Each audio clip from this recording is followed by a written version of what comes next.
talking about today with Kimberly is intimacy, love and action, and the positive impact of healthy sex on your life and business. I'm telling you, this is turning into the sex show. I mean, Lingerie lawyer, I'm telling you, dude, you got to work with what you got. yeah, Craig.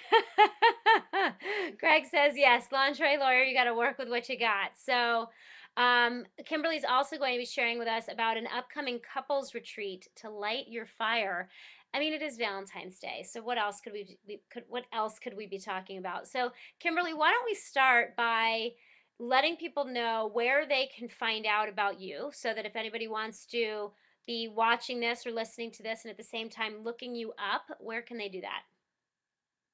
Well, probably the best place to start would be just to go to KimberlyCain.com. It's CAIN. And that's a website, that's one of the things I've been looking at as I'm tuning into you guys. There's so much that needs to be done there, but it is what it is. And that's probably the best place to start. All right. Kim, do you like to go by Kim or Kimberly? You can call me Kim. So Okay, so shorter. so Kim, and you're doing a lot of different things. So you wrote a book and you sent me that book, which I still haven't gotten a chance to read yet, but it's called Heaven, is that right? Right. And that's a novel, not a true story? It is a novel, but it's really a nonfiction read that's buried in a fictional story. Um, and I would say not too buried, because a lot of people who are looking for straight novel, they're like, wow, when do we get back to the story? Because it's written in first person. So Mm-hmm.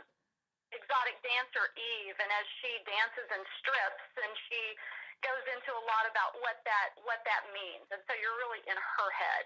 Got it. Okay, so it's a first person novel written from the perspective of this stripper named Eve, and she's going through a transformation in her life. No, really, she is almost like some. I wouldn't call her so much superhero. Some people have said that she's more archetypal woman, goddess.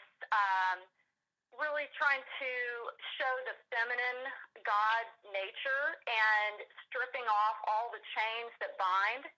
So she uses her stripping to share the beauty of the body and how much deeper that goes, Mm. like how much that lifts us into our spirituality when we can tap into the nature of our bodies. Hmm.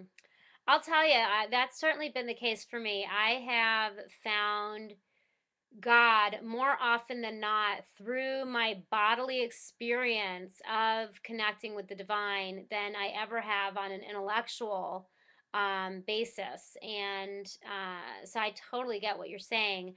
My experience with integral. Are you familiar at all with the integral movement and Ken Wilber's work?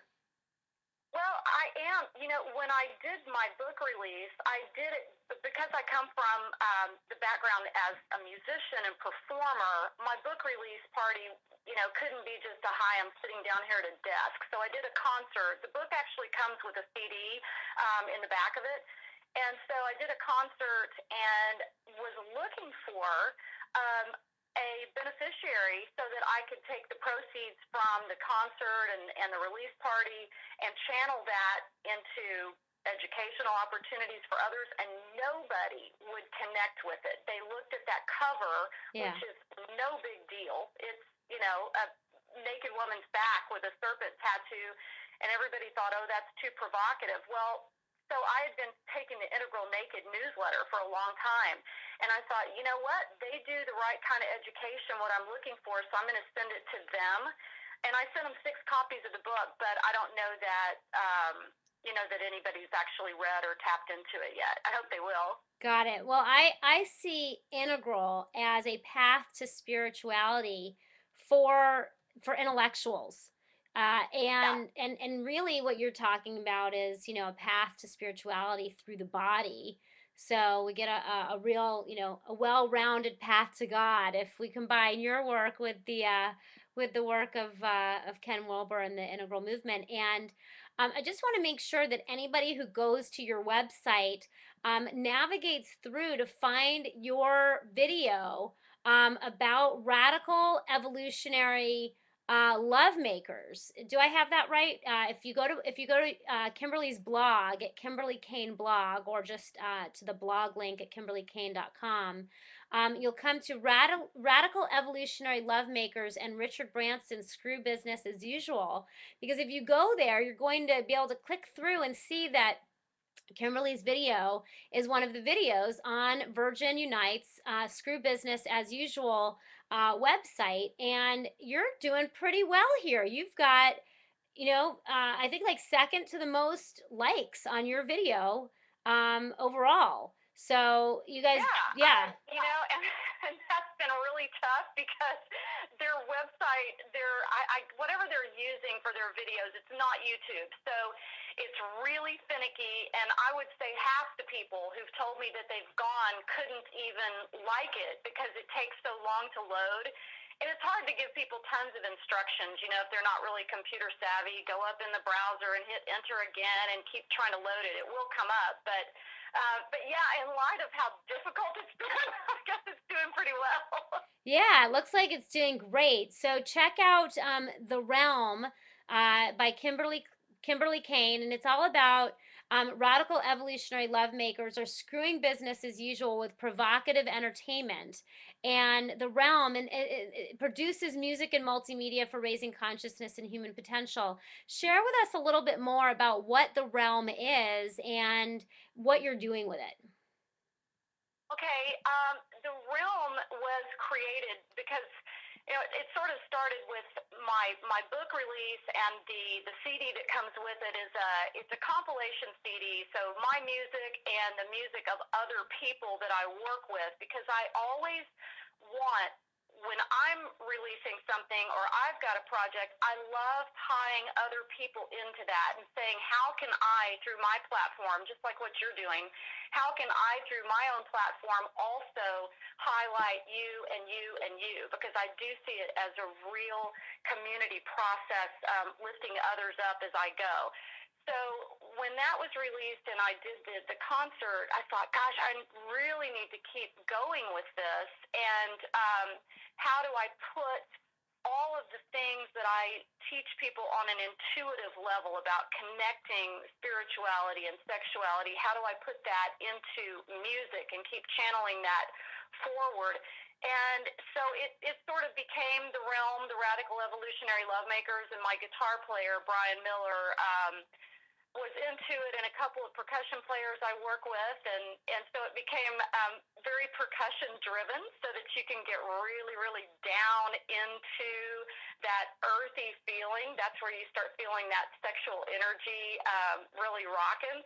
But I wanted to use the idea of lovemaking like it is in the book in a larger sense, that as we make love as a couple, or even as we have sexual experience, even alone, that we're actually creating vibrations that go out into the world. And just like with you today, it's obvious that love has been made and that love is being created there.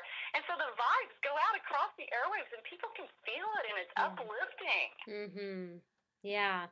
And so Yeah. where do you come to all of this from? Like I hear that you're a performer, and like tell us about where you come from. What has your life been like up until now? Well, I've been performing and writing music. I've been performing music since I was a kid, and just that life was always about earlier days, just having a band and being out there performing, and I guess because I come from this really secure and loving and safe and spiritual family, that kind of message was always in my music. But my sister, who is my partner in a lot of musical ways and always was before, we were called Frankly Scarlet because we're redheads, and somebody came up with that name, the Southern thing, Frankly My Dear, and Scarlet Airslip, Frankly Scarlet. So we did really well and went to the point of being on Lilith Fair with Sarah McLachlan and opening shows for David Bowie, and we're doing really well and had big record labels flying in to see us from everywhere and blah, blah, blah. um, my mom then had an emergency open heart surgery, and Mm. so it was really all hands on deck for about a year.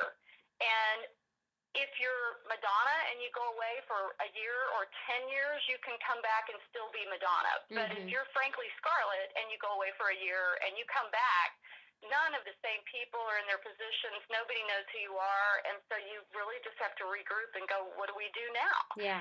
And that's when I went into I don't know, this novel just sort of dropped into me. It's like all the things that I think about and do in my life. I realized this is a story, this is a novel, and I seek to put things out in entertaining ways. I think people latch onto it a little bit better, and if it's not always just so intellectual.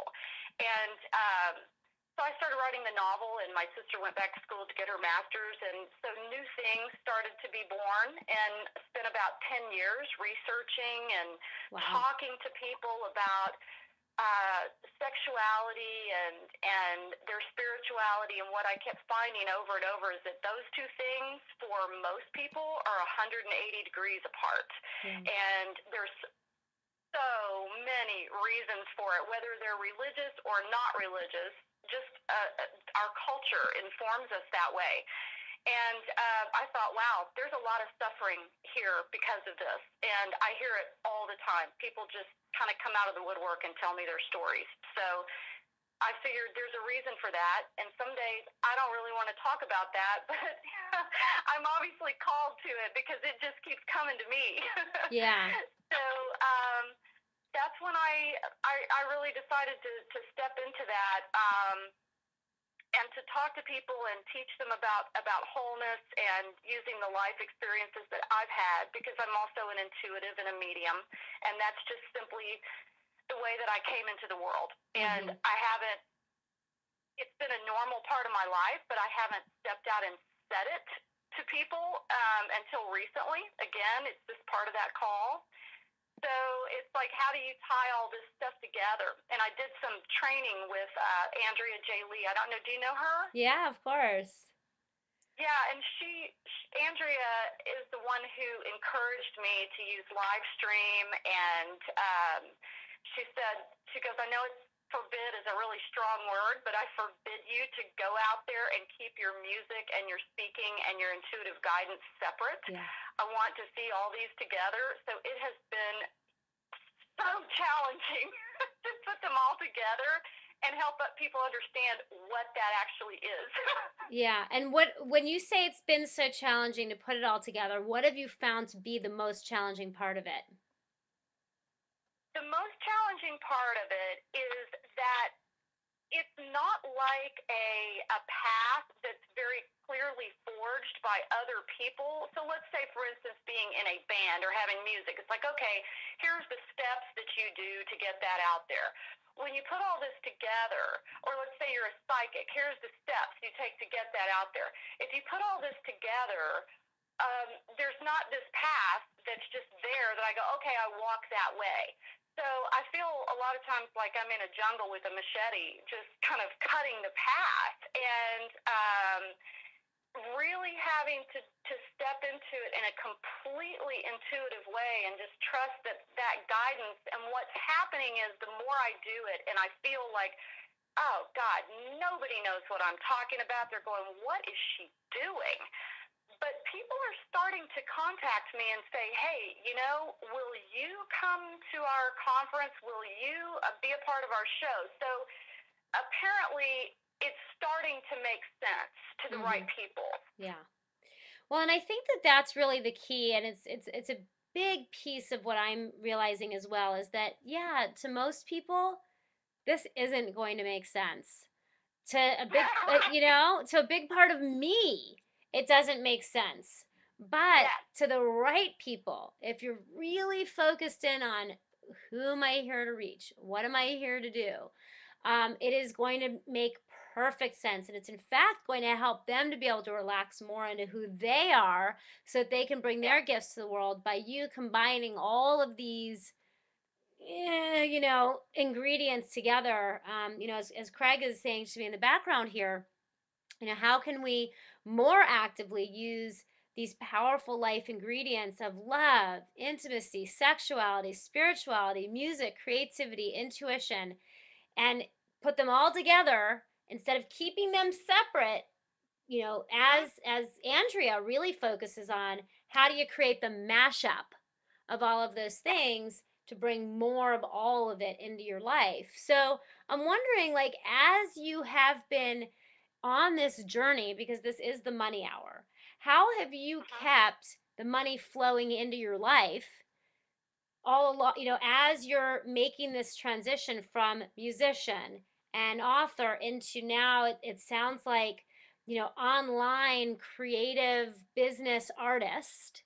How do you keep the Mhm. money flowing in? Do you have a job? What are you doing to support yourself during this transition? Well, a couple of things. One, I never want to discount how fortunate I am to have a great husband who has a great business so that food stays on the table and all of that good stuff. Okay, so Yay, never dis. husbands! Yes, yay, husband. He's awesome. He's also a musician. That we're in the same areas. He owns a sound and lighting company, and he's also a musician. So at night he can help me with recording and things like that, and getting those things out there. But I also have done voiceover and jingle singing and things like that for many, many years, and so I have clients in place that I've had for a long time. Uh-huh. And so even though I have not actively promoted that in quite a while now, fortunately there's a client base that just, they just kind of keep coming back. Granted, that has been less and less over time because I'm not actively pursuing it. Got it. Um, but it keeps that flowing. When I speak, I always sell books. Mm-hmm. And so that's a good little extra thing. And then when we perform, my sister and I do some really good shows a couple of times a year that are large shows that also bring in some cash. And As so still as it feels really disjointed right now. Uh-huh. So Kimberly, are you But you guys are still performing as Frankly Scarlet? no, we haven't performed as Frankly Scarlet in a while. When I started writing the book, she created an entity called Local Honey, Mm-hmm. and Local Honey does a lot of different things as well. And that website is localhoney.org, O-R-G. So Local Honey also does shows that exposes a lot of other artists, and so I act in a support role to her in Local Honey. That's cool. Can you sing us a jingle? I'm fascinated. I want to hear, like, what is a jingle that you've done? Do you have any of them, like, right at the ready? Oh my gosh, you know what? People always ask me that and say you think that I would, but it's like I don't ever when I do that kind of work, it sort of goes out of my head when I'm done. But let's see. Let me think. I shouldn't even sing you this one because I'm working on it for somebody right now, but we've been recording it. She is exciting. She is inviting. She is extraordinary. She is you. So this is for a woman-oriented thing. Uh-huh, that's cool. So people hire So you. that's different though from my music. So No, that's really cool. So people hire you to just, like, do a little, like, it's just a little bit like that for a promotion for something. yeah, I mean, you might just go at the Dallas Morning News. I mean, and that's it. That's So, cool. I love that. What I'm really loving about what you're saying, Kimberly, is that you are doing a lot of different things. And, it's hard. well, I mean, in a way, I feel like this is the way of the future. The acceptance and the realization that as creative spirits, that we do a lot of different things, and there's this, big movement out there, especially among men, especially among, the fans of Leo Babawata, that less is more, and that we need to focus and we need to hone in and we need to just get, we need to get single focused. And I don't know if that's actually reality for the creative spirit. That Right. if we can truly be satisfied with just one thing. And I know that in many ways it feels like the ideal. Like, okay, if I could just have one thing, then everything would be great. But from my own perspective, from my own experience, I can say that that has not been possible for me. I could make all the money that I need from just one thing. If I just focused on the lawyers, I would have enough financially. But there's something within me that will simply not allow for it, that will simply not rest if I'm not doing also the Whole Truth Show, if I'm not also doing the eyes wide open stuff, if I'm not also doing all these various different expressions, and that's what I'm getting from you as well. It's writing, it's singing, it's sexuality, it's spirituality. It all wants to come through you, and who are we to say no and to hold that back just because less seems easier or less Well, I seems think, simpler? Allie, you're talking about, you could make all of your money doing this thing with lawyers. But, the thing is, though, your spirit, and when I watch you, your energy is going to stagnate when you just do one thing. Plus, I think what happens is that idea that you can do this one singular thing means that your focus is on the thing instead of on who you are. Yeah. And so your core and the way you move your energy out into the world as a creator, and that's for anybody, whatever they create, it's going to take different forms on different days. And if it's coming from your core, it's like, how does that core want to express itself today?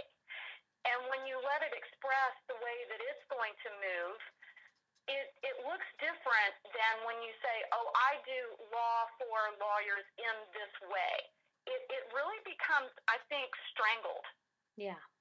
Yeah.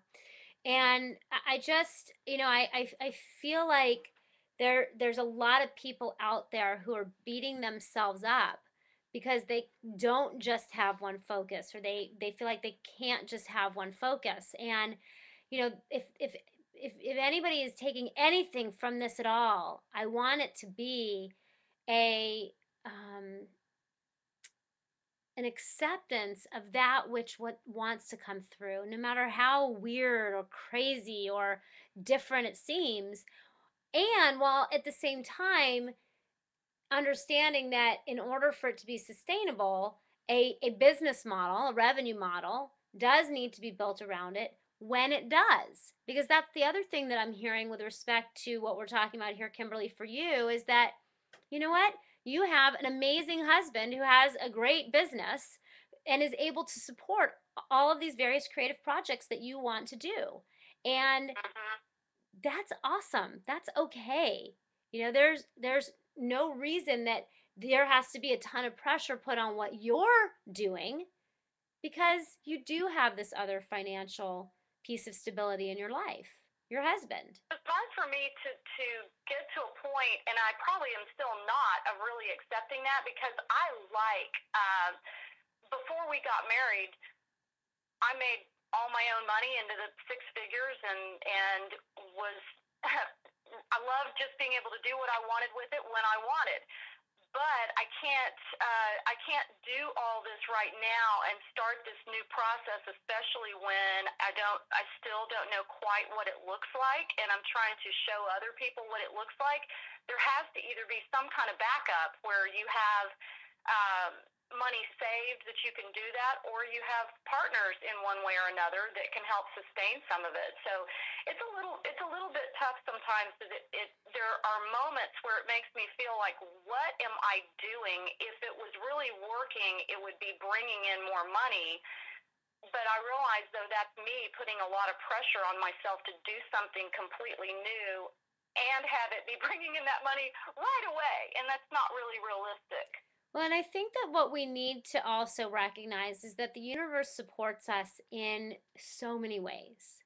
Yeah, And if the support is coming from your husband and he is truly supportive, where he is able to just love you and support right. you, that it's your job to receive that, and to receive that though in a way where you don't become disempowered, where Exactly. where you don't become a victim of receiving his support, but Exactly. you're able to fully stand in that from a place of appreciation and gratitude, and be a fully participating member of the family, even though you're not bringing in the money. um I think it has a lot to do with the message that I'm putting across to begin with. When you're talking about receiving, this is the balance between the masculine and the feminine energies. And this is sexuality. And part of the way that I desire to talk to people about sexuality, it's not just about screwing, right? It's not just about having physical sex. It's about sexuality and how the dance of the masculine and feminine energies work, the giving and the receiving. mhm. And so there's a lot about me not making that level of money that's allowing me to receive. And a lot of what I am attempting to show people through the use of music and rhythm is how to get in touch with the feminine. So Mhm. this makes me more in touch with my feminine to receive that, and not be the one who is all the time going out, out, out into the world, into the Yeah. masculine. Yeah. And that's a lot what I desire to teach. I think men are really struggling with this a lot. They don't know quite what to do with it. Mhm. We went from this whole feminine, like feminist movement kind of thing, and that was difficult for men. But and there are a lot of women out there who are they're women in the workplace, so they see it as the female is here, which is different from the feminine being here. Yeah. So the female can be there, but it's in a very masculine way. Oh We're yeah. really powerful business women, Yeah. and I hear men talk about that. She scares me when she's like that. So it's like, Yep. how do you mix that and bring the feminine into your work? Yeah. Yeah, that's been, I would say, one of the big challenges in every relationship that I've been in, because I always have been the kind of masculine role of earning the money. And I see, Craig, are you getting on the line?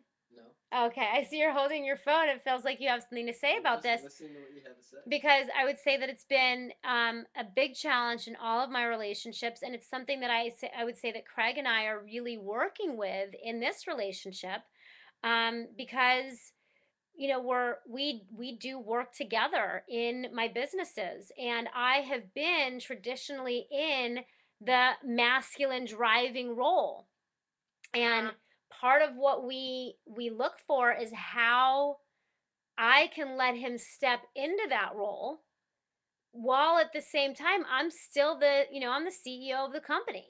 So, Yeah. how does that work? And as you guys can see from how I am on the show today, I like to relax into my feminine. I like to let go. Yeah, To me too. I like him to drive. I like to be directed. And he's saying that he likes it too. And yet, how do we dance that dance when I am the driving financial force? And I see it with powerful woman after powerful woman after powerful woman in business, that it Mm-hmm. is a constant struggle to learn this new way of being in the world. And I'm wondering, Kim, what you might have to offer for those of us that are in that role, that are in the masculine role in the business context.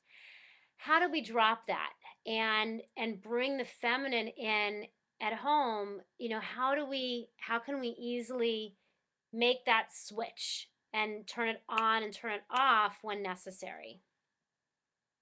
I think that what we're having to learn is that, you mentioned integral and how it's a real place for intellectuals to understand spirituality better. I certainly have the very intellectual part of me. I love getting in deep intellectual discussions. But the thing that I realized, though, is our culture is overly intellectual right now, and that's caused a lot of problems. I mean, we can even go into like obesity issues and health issues because this over intellectualization has got us focused on the mind. If we look at body, mind, and spirit as being what creates a whole individual and a whole couple and a whole community, then it means that each of us has to become aware of the masculine and feminine energies just within our individual selves. So I look at, where is my masculine best exercised? Where is my feminine best exercised? How do I see my husband coming in the door in the afternoon, and what energy is he in when he walks in the door? Because we're both very strong-willed people, very much individuals, and how do you bring that together without a big clash? And we've been through all those big clashes, and I can see it when it's coming, and a lot of times it's because when he walks in his strong masculine, he wants to do something a certain way, and I want to do it a different way. There is no winning there. So, and you don't want to give up, because it's like, well, if I go into my feminine there, am I just, laying down and being a doormat? And Allie, I don't really think that's possible for you. It's not really possible for me. So I realized I don't have to worry about that. It's not going to happen. Right. So with that worry off the plate, then I can say, what's going to make us win here? Because that's really all I'm looking for is a union, a divine union here. And if he's in his masculine, how can I join with him and dance with that in my feminine energy, and everything comes out better? Sometimes I literally have to get myself there. If I was already in a masculine work mode, let's say, and he walks in like that, I may have to put on some music where I can start moving my body and feeling the movement of my hips and how feminine that feels and how sensual it is.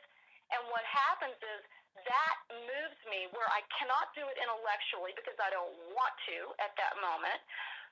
I let my body do it for me. So putting on the music and feeling, it's like, oh yeah, I like being feminine. I want to unite with you and your masculine, and then he softens, and things just work, and you don't have to think about how they're going to work at that point. So sort of removing. If we remove that mental layer, and it's not like get rid of the mind, but we do need to learn more how to connect the spirit and the body, and then the mind is better informed. Right. And I think that, I feel very fortunate to be in a relationship with a man who is very in touch with the flow of masculine and feminine, who can Yes. who can relax into his own feminine, and touch his own feminine without freaking out. But much, yeah, he says much. But I think that with a lot of men, that when they begin to feel their own feminine, and they are with a woman who is in that masculine space, that it can trigger a lot of fear.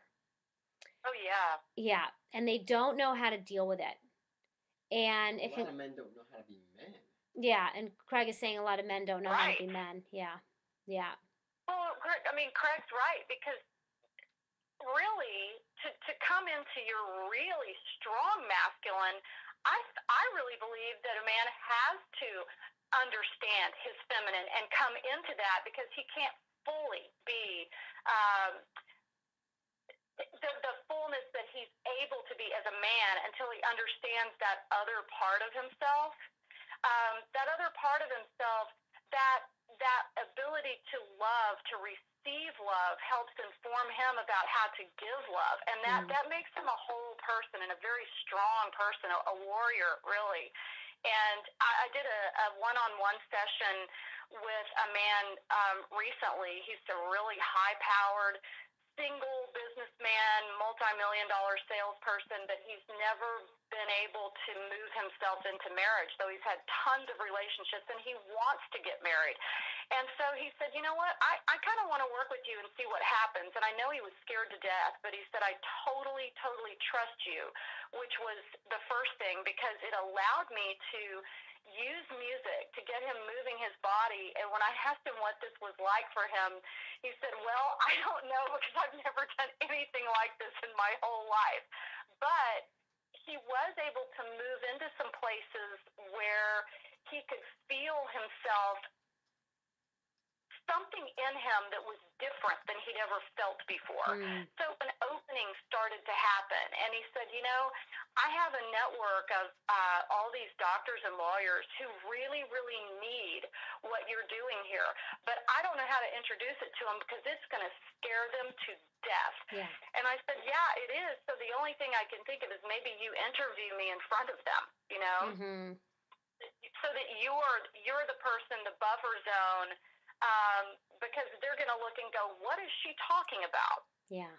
But I do find that when I talk about it with audiences, that the men are almost always the first ones to raise their hands and have something to say and ask more questions.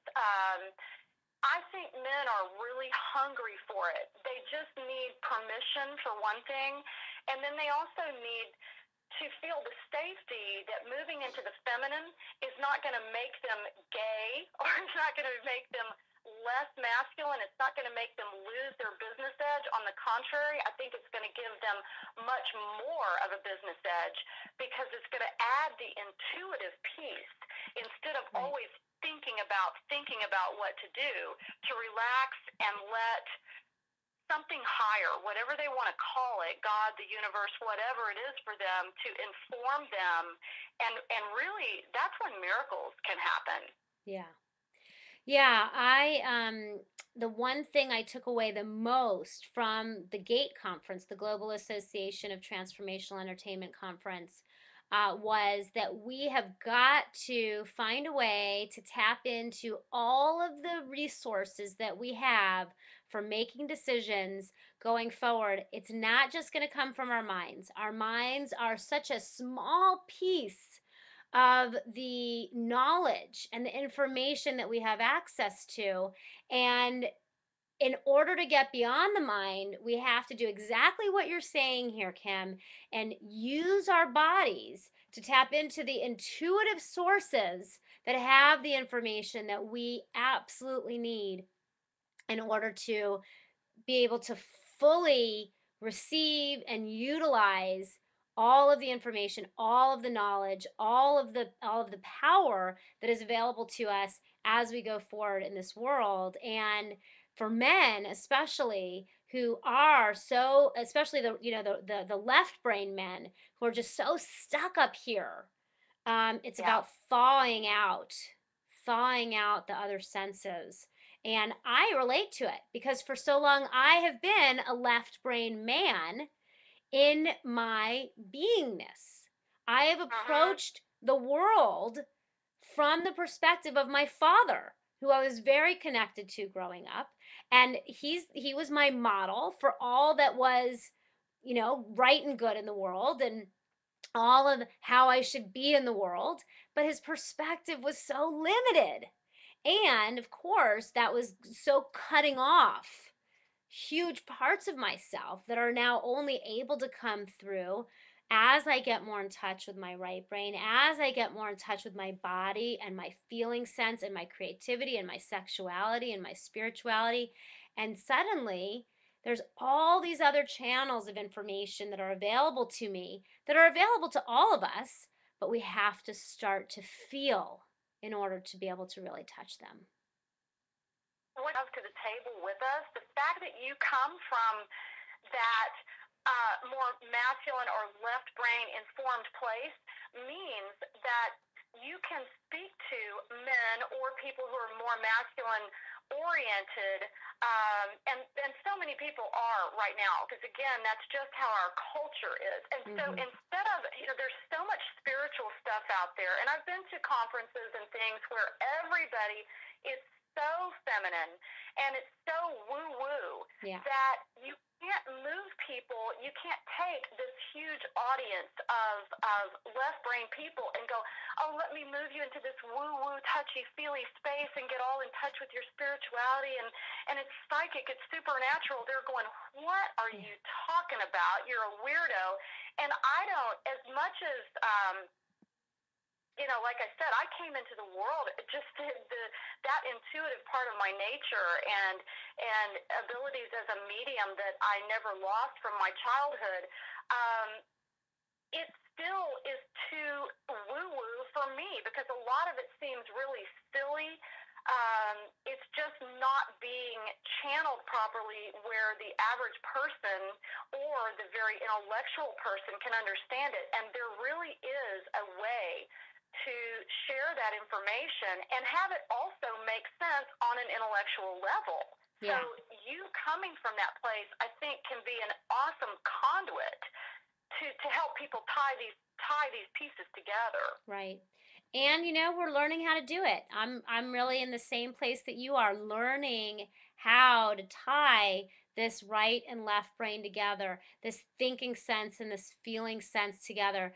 I get that that's really what many of us are doing here. It's what Andrea Lee is doing here, helping us to learn how to mash up these very, disparate parts of ourselves into a whole that really creates something phenomenal for the world, that Yeah. makes a big impact. So I wonder, so it sounds to me like you are doing individual work with people who are wanting to spark this creativity and maybe have no idea how to do that. They can work with you so that you can get them into their body space, get them into their feeling space so that they can find that creative spark within themselves. Is that right?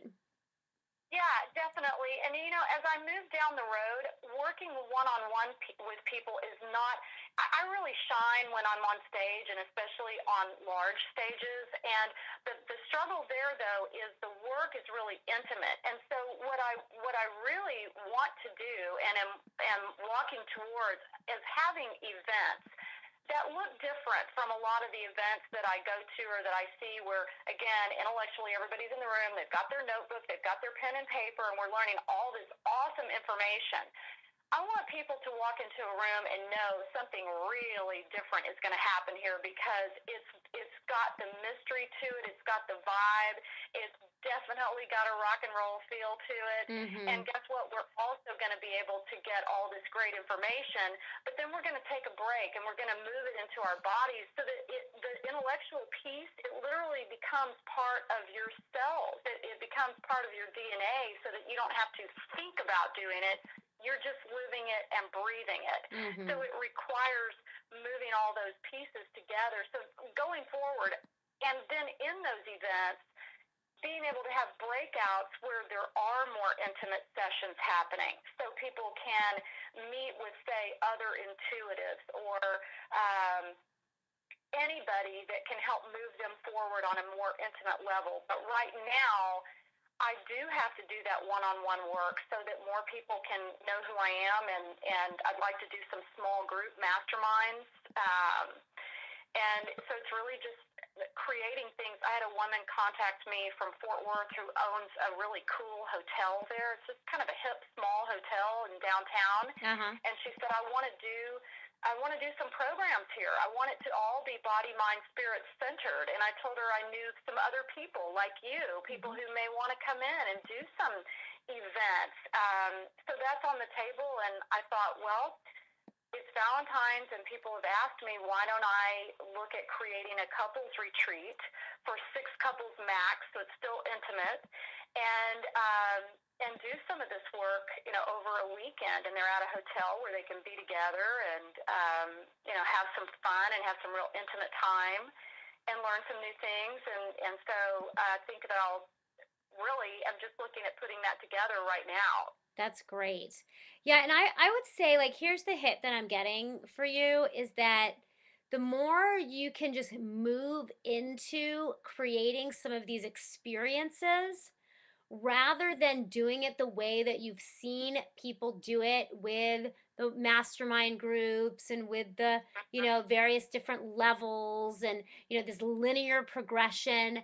I'm It just doesn't feel good. no, I am feeling for you that that will just block your progress, and that what you really need to do, especially if you do have the support of your husband, and he's really like behind you and saying, "Honey, go for it."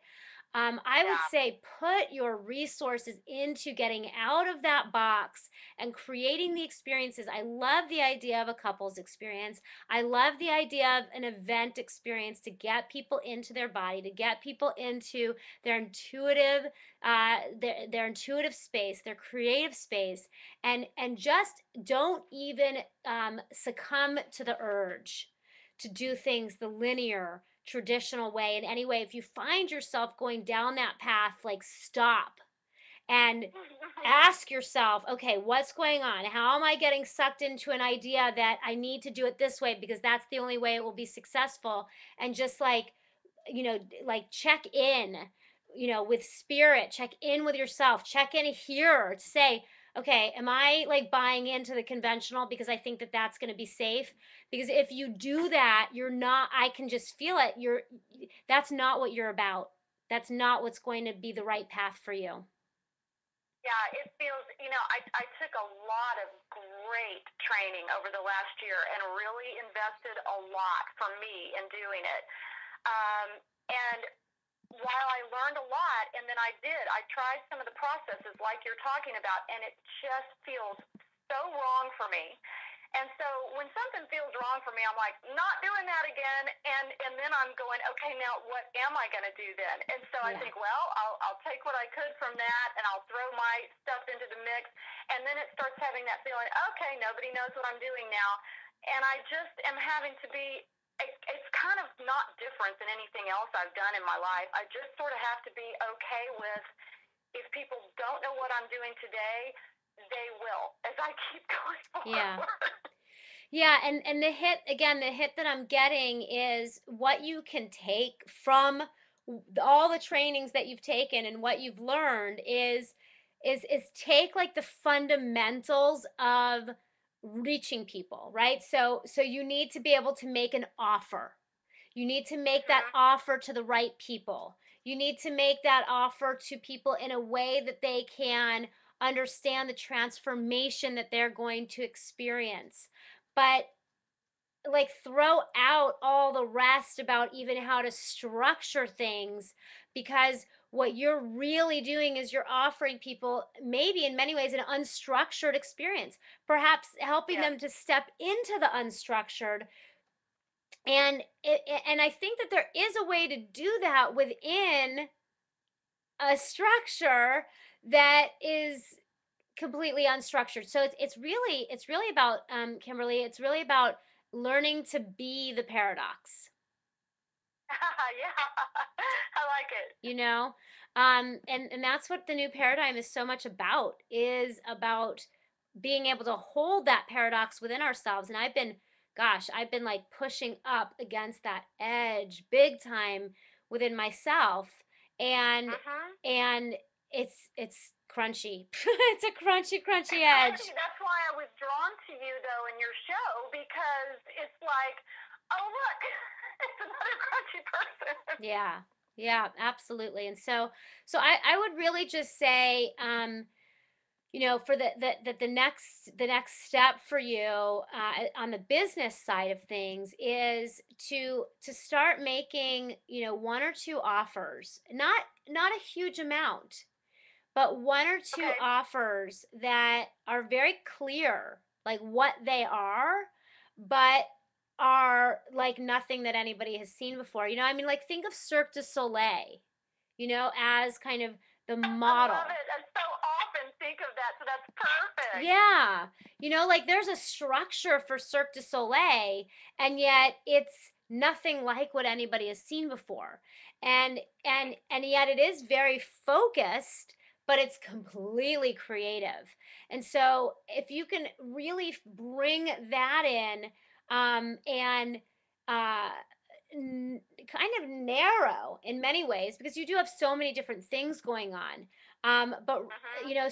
so really narrow to like just honing in on whether if maybe it's the couples retreat, maybe it's the event to help people get more connected with their intuitive selves, one of those Mhm. two, and put all of your energy and attention and focus as much as you can into that for like 6 months, and Okay. try like, okay, for 6 months I'm going to, and not to say, by the way, that you're not going to have other creative pursuits, that you're not going to be doing your singing, that you're not going to be doing your painting, that you're not going to be doing your writing, because of course you are. That's part of your own Right. creative expression. But I would also look at how can you bring all of that into the event or the couples retreat that you're doing, so that it all becomes part of this container that you're creating for working with people within a singular container. I think that is some really good advice because I look at wanting to do itching to do something right now, and there's you have to put it together, but I know how to put a great event together, so maybe looking at in September doing the event, and bringing in some other people, to be able to help me with that, and that's a big part of the challenge too. But if I look at it further out, then Yeah, I've got time bring those people on. that's the key. I've noticed that so often with creatives, and including myself, like we want to do it all right now. And I I mean it takes 6 to 9 months to put together a really good event. Just that's just, time moves quickly, and we all have so many things going on. And then on top of it, we put this financial pressure of like, it has to make money right away. It has to make money right away, when sometimes that Right. financial pressure does not actually exist. It is a contrived, made up, financial pressure that we impose on ourselves because whatever, we like don't want to be dependent, or we don't want to have to cut back on our lifestyle or whatever. And so Mhm. I think that that would be a great idea, even, if you pushed it out until early 2013, and give yourself the time to go into a creative space and paint the picture of what this event is going to look like, and then bring in the people with that vision that you would need to support you to make this event a reality, and then to begin to market the event, and then to begin to sell the event, and give yourself plenty of time to do that, because this would be your coming out party. This would be you coming out in a really big way, and you want to give yourself plenty of time and creative space to make that a reality. Well, see, that's a great. I love that, permission to even plan it a year out, because it does need to be a really great event that feels really cool for people, not just another informational thing. And money is a big part of that. And so, who knows? That could be something that you're a part of, that you come on and you teach people about money, because when I'm talking about all of this masculine and feminine energy, at the base of it, at the very base of it, is being grounded and safe to be in this world and be who you are. And in that first chakra, as people listening know the chakra system, that first chakra, we have to feel safe in the world to be here, and that's where money is connected. Mm-hmm. So having somebody who really knows how, and has the credibility to talk about money, being a part of that, because me adding that piece to it is really too much. That's where I want other people. So I can talk about the sexual energies, but money is completely connected into that. So, Yeah, and that's why you really need to paint the full picture. Like, with your full creativity, even if you actually paint it, paint it, write it, dance it, so that you can Yeah. fully bring out what is this event, who's involved with it. And then from that place, you're going to attract in the right people, the other people that are going to be at this event with you, the other people that are going to be attending this event with you. Oh my gosh, thank you so much for providing the opportunity. I wonder, part of the big thing that I wonder about is who comes to this event, and that's part of why I tapped into you, because I'm like, okay, she's definitely got something different going on. She's brave, she's willing to step out there, so this is a place where I need to be, and I love what you're doing and love being a part of it. So thank you so much, and Yeah. Craig as well. Yeah, well, Kim, here's what I would love for you to do. When you say who comes to this event, it starts with you identifying what is the transformation. And this is something that I've learned from Lisa Sasevich again and again. In fact, I'm hosting a series with the Shift Network that she's teaching on for the first 3 weeks. And I'm just so grateful to be on the series, as the host, so I get to listen to her again and again. What is the transformation that the people who come to this event will experience? They walk in the door one way and they walk out the door another way. What has shifted and changed within them as a result of attending your event? That's where you start. Feel free to come and share that with us once that comes through you. Once you've channeled that through, come share that with us so that we can help you take the next step. I know who it is, and that would be a great next conversation. Great. Great. Well, we'd love to have you on again to talk about that next time. I want to see it like written out, detailed, spoken, drawn, and then we'll look forward to having you on again so that we can track the progress on this. I want to thank all of you so much for being here with us, especially on Valentine's Day, the day for love, because I absolutely love each and every one of you who shows up here, even those of you who are lurkers and don't interact on the show, but especially those of you who keep showing up each and every week and just bringing your full self. Kim, who you can find at KimberlyCain.com, and Angie and Tanya, and of course Craig, and so many others. By the way, you guys, today is the beautiful Joy Love Light's birthday. So, Joy, I know that you're in Eden for Family Week this week, but hopefully you'll see this, and maybe Danielle can send you our birthday wishes. Mwah, Joy Love Light. I absolutely, positively, without a shadow of any doubt, adore you, love you, wish you the happiest, happiest, happiest, happiest, happiest birthday, and can't wait to hug you and hold you again. I love, love, love, love, love, love, love, love, love, love you. Mwah! And to all of you, this is The Whole Truth About Love and Money. This is Alexis Neely, and we'll see you next time on thewholetruthshow.com. Happy Valentine's Day, everyone.